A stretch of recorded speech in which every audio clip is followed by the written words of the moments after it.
We all have this negative self-talk that goes in our head. Guess what?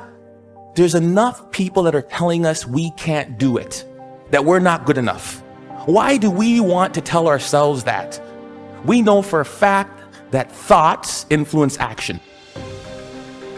It is time to be more selfish, where it's all about you and taking care of you. If you want to live your dream, you will have to fight for it. You will have to fight the greatest battles of your life. You will have to battle the external enemy. You've got to be willing to test yourself. You've got to be willing to look inside yourself and find out who you really are. You've got to be willing to stare nakedly at your inadequacies and be willing to push through them. Prove to yourself how much work you can put in. You know how much work it's going to take, and you know the time it takes. Invest in yourself to make your life better. So that way, when you achieve that success, it gives you so much satisfaction because you know you worked your butt off. Remember this, you're the lead character in the story of your life, and the person who controls that script is you and your God. And at any point, you can decide to step into a new chapter. You can step in to be a whole new leading character. I'm going to discover the opportunity for me to grow and for me to get better. I'm telling you, I've already made up my mind that I know I will fall down. I know that I will stumble, but I already see myself getting back up. Therefore, I'm never down. I'm either up or getting back up. I'm going to learn. Greatest challenge and the greatest obstacle any human will face is their own doubts, their own fears, and their own conditioned thoughts. You got to love yourself. It's about self-love. Start understanding that if you're going to do something with your life, you got to fall in love with yourself again. You owe it to yourself to see how far you can go in life. You owe it to yourself to earn the kind of money you want to earn. You owe it to yourself to be the kind of person you want to be, to feel the energy you want to feel, to have the body you want to have from doing the work you know you are capable of doing.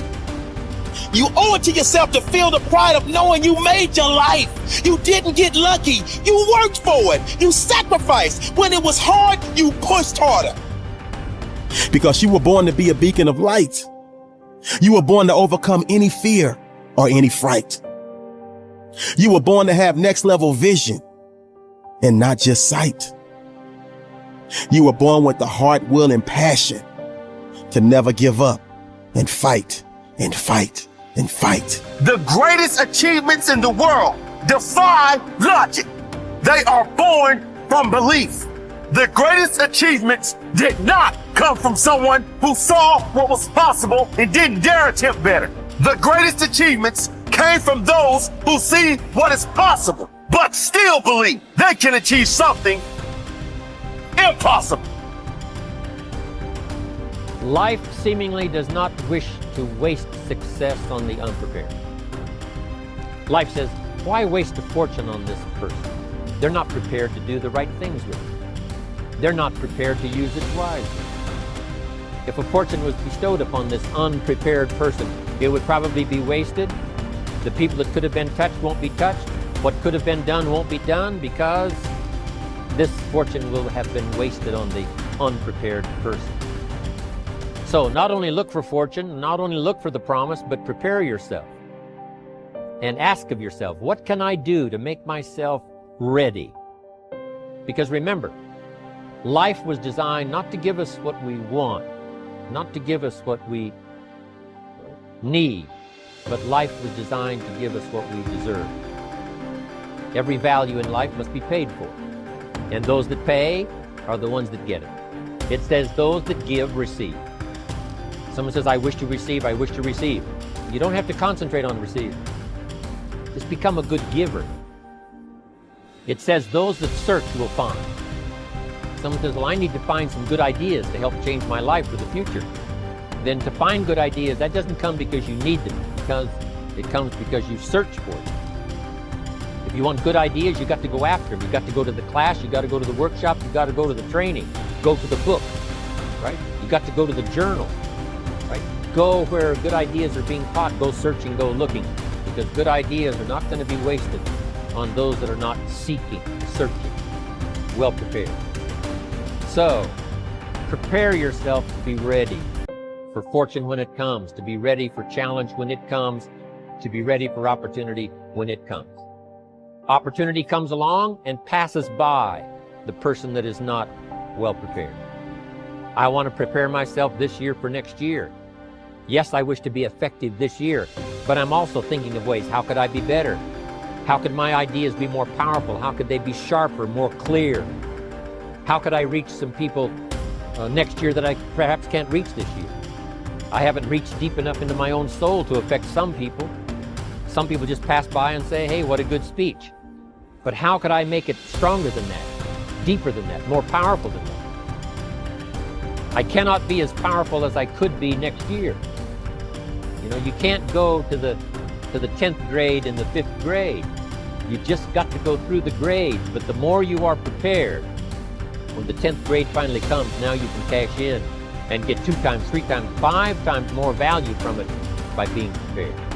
There is no problem you cannot solve, no obstacle you cannot overcome, and no goal that you cannot achieve by tapping into your creative mind, exactly as it is today. You have far more intelligence and mental potential right now than you could ever use, even if you lived 100 years.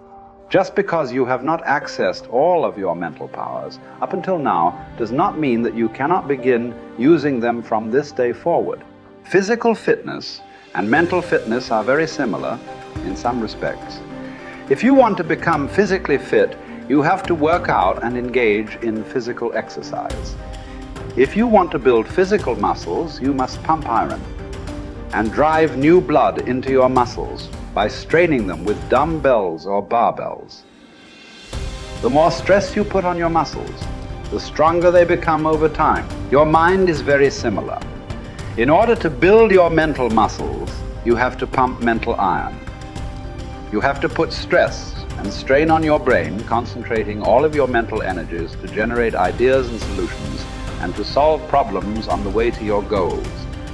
The most powerful technique for improving your intelligence and increasing your creativity is what I call mindstorming. The way it works is simple. The results that you get will be so amazing as to be life-changing. You begin the mindstorming process by first getting a clean sheet of paper. At the top of this page, you write your goal or problem in the form of a question. The simpler and more specific the question, the better will be the quality of the answers that you generate in response to it. Each of your answers should be written using the 3P formula. It should be personal, positive, and in the present tense. In other words, your answers should be written as affirmations or instructions from your conscious mind to your subconscious mind. Often, you will write down answers on this sheet and promptly forget them. Then sometime later, as a result of superconscious functioning, you will attract into your life an opportunity to put one of your answers into action. Once you have written your question at the top of the page, you then discipline yourself to generate at least 20 answers to that question. You can write down more than 20 answers to the question, but it is essential in this exercise that you set a goal for a minimum of 20. Your first 3 to 5 answers will be easy. You will quickly come up with answers like work harder, start earlier, and stay later. Work on higher value tasks. Once you have made a list of what you have to do, organized your goals, determined the highest and most valuable priority, then pick the most important thing and begin working on it and stay with it until it's finished. Now people say, well, if I stay with this task until it's finished, I won't get anything else done. That doesn't matter. If it's the most valuable thing that you have to do, it's the most important thing that you could be working on. Now it's a wonderful thing. When you concentrate and work intensely on an important task, it gives you a feeling of energy and enthusiasm. When you complete an important task, your self-esteem goes up. You feel like a winner. You feel great about yourself. But if you work away on low priority tasks, even if you complete them and do them well, you don't get any bang for the buck.